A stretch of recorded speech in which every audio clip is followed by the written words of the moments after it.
Hello guys, my name is Mnezero Ezekiel and I'm a student of Mid Atlantic Christian University. I'm glad to be here in these sermons of today. I chose to work on doctrinal sermon on Romans 5 from 1 to 11. Excuse me. Um, Today I just want to talk about peace, hope, and love, which are the gifts of justification. By the end of this sermon, we will be sure that everyone know what a justification is and all these gifts from justification. So no doubt that this is going to be a good sermon for everyone. So thank you for your attention. Thank you for your kind. Thank you for your time you are taking to see or to watch this sermon. I am glad to be having that ability to stand in front of you telling you about this. So this is why I'm happy to share with you what God has given me to say these days. So the big idea here can be described as like if we were justified by faith, that means we now live in a peace with God. We stand in grace and rejoice in hope. Remember, I talked about peace, love, and hope. So in recent time, where there was before Christ, it was not easy to have hope, and what should be considered as hope or wasn't having any proof except to wait for Christ, who was the solution of everything. So humanity needed to be justified so that we can again become one of the family of God. So we were taken away from Eden just because of a sin. That is why Jesus needed to come so that he can bring peace, hope, and love to the people. And these are the gifts of justification. So it is said that justification by faith is not just a theological concept. It brings real spiritual benefits, like what I was talking about: love, hope, and peace. Those are the spiritual benefits that um, justification brings to the people. As the outline of the sermon of today, we'll be talking about peace with God, which can be found on verse 1. Also, we'll be talking about standing in grace, which can be described on verse 2 of the chapter we are reading, the Romans 5, chapter 5, or verse 2. It describes more about standing in grace. And 3, I'll be talking about rejoicing in hope, which can be found from verse 2b of verse 2 to verse 5. You can be find the rejoicing in hope and God's love displayed in Christ.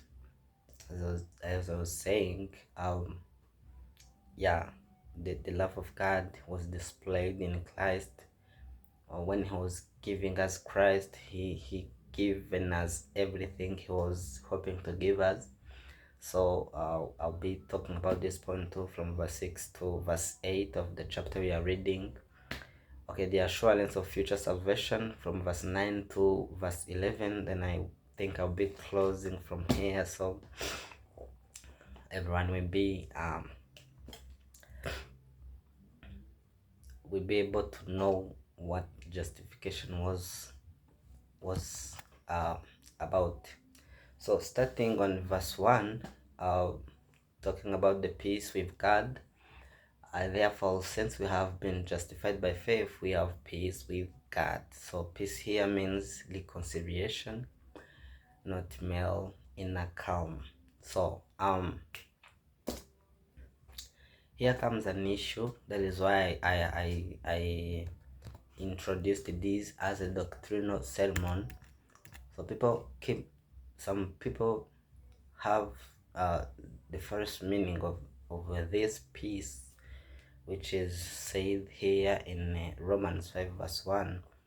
Here they said that this peace we are talking about here, there is therefore, since we have been justified by faith, we have peace with God. So this don't mean the male inner calm, or just how someone is calm in his inner heart, but it means peace here means reconciliation. So if we are talking about reconciliation, it does mean that we have been far away from God. That's why we have to be reconciled from Him, which was the one of the result of justification by Christ by faith. So the wall between the sinner and the holy God is over. So this is why it is also doctrinal sermon. If you can say that the wall between the sinner and the holy God is over, some people keep living in the Old Testament where they have to fight with sins, and they have to fight for the works so that they can be justified by works. But here Paul is showing us that this battle, or this war of the sinner and the holy God, was over by the time Jesus justified the humanity. So about the application, I encourage believers to rest in God's favor, not fear. So as a Christian, also I can encourage believers to rest in God's favor, not fear. Some believers fear, and that fear be the trigger to do something. Like for someone who have a small business or a big business, he fear to get lost or to be bankrupted, and he practice that practice of giving, of the tenth or the other giving, and that is why he do that giving. It is because of fear. But we should not do what we do just because of fear. I believe that we should do, like we should encourage believers to rest in God's favor. Just we should know that we have been we are that in God's favor, so that we need to favor others, or we need to do more as we are in God's favors. So fear should not lead us, or should not trigger us to do something. We just need to do something, for we are in God's favor. Talking about the second point from verse 2 of Romans chapter 5 verse 2, talking about standing in grace. So through him we have also obtained access by faith into this grace in which we stand. If I can repeat, through him we have also obtained access by faith into this grace in which we stand. Access, so permanent position in God's grace. This is one. Okay, there is a permanent position in God's grace. So I don't know how I can simply explain this, that there is a permanent position in God's grace, but if you can read this whole chapter of Paul, so you can discover something more than what I'm talking about. But this is really a good point to understand that we have a permanent position in God's grace as we are justified by faith. So we don't fall in and out of grace. It's our foundation. So some people think that one day in grace, the other day they are not in grace, the other day they come back in, the other day they're now out. And that is not how any believer should take that. It is saying that we have permanent position in God's grace. So um, as as a preacher or as a pastor or as a missionary, we have to preach confidence and security in God's unchanging love.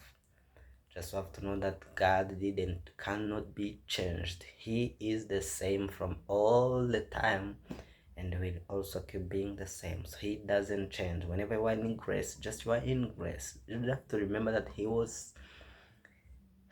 he gave us his only begotten son so that he can come and save us from that and justify us and uh, keep us away of that. So we have to pledge confidence and security in God's unchanging love. That's all I can say about this point. And third one, rejoicing in the hope.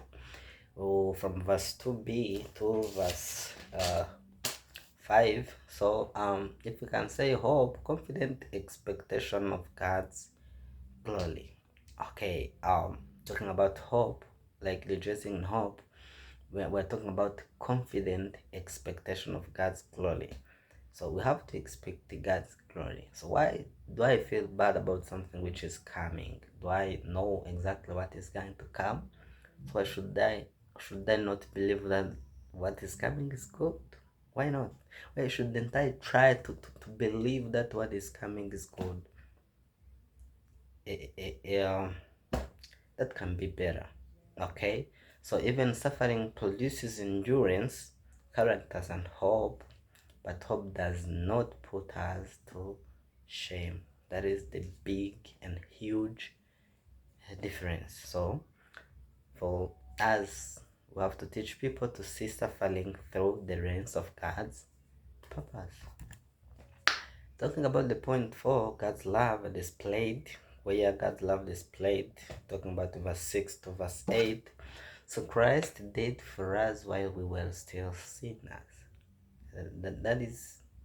That has to be understood by everyone. So while we were sinners, Christ died for us.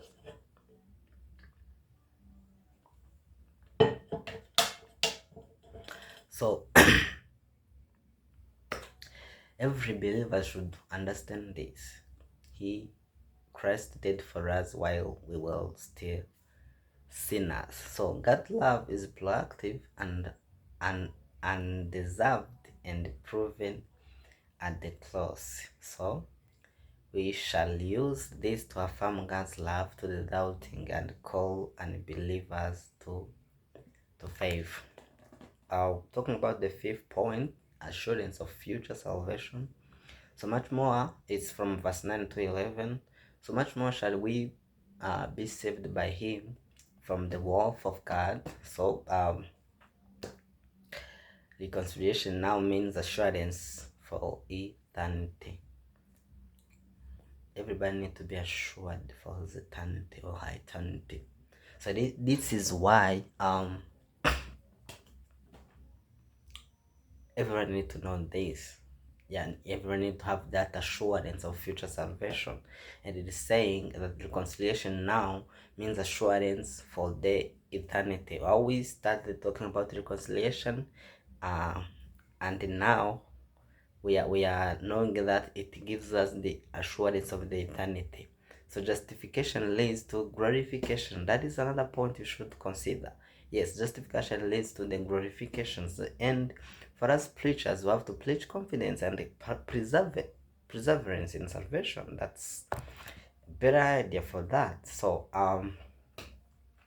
if I can summarize this sermon, we can say that justification brings real benefits. We remember we talked about this, and the another point, there is peace with God, and that peace we are talking about is not that inner world, but the reconciliation with God. And the other point should be God to grace to stand. Remember we talked about how we have a permanent position in in God's grace. So the other point is hope that grows. Yeah, your hope should grow, and the love that assure, we are assured for His love, and the salvation that secures. That is the sixth point that every believer should know. Justification brings real benefit, peace with God, grace to stand, hope that grows, love that assures, salvation that secures. So as a conclusion, there's a truth are not just theological, they are transformational. So called to live in the joy of justification, call unbelievers to faith in Christ to receive this gift. Okay, thank you everyone. It was a great pleasure to record this video. I hope you are doing well, and I hope you feel better by listening this sermon. And I wish to see you in the next video if God's allow us to do it. Thank you for listening. So if there is any question or reflection, please just let me know down in the comments so that we can share this together. Remember, you don't have to stop sharing the good news. We don't need to stop sharing this message to the world, because this saves people. Thank you guys for watching and listening carefully. Thank you for your attention. So good time everyone. See you.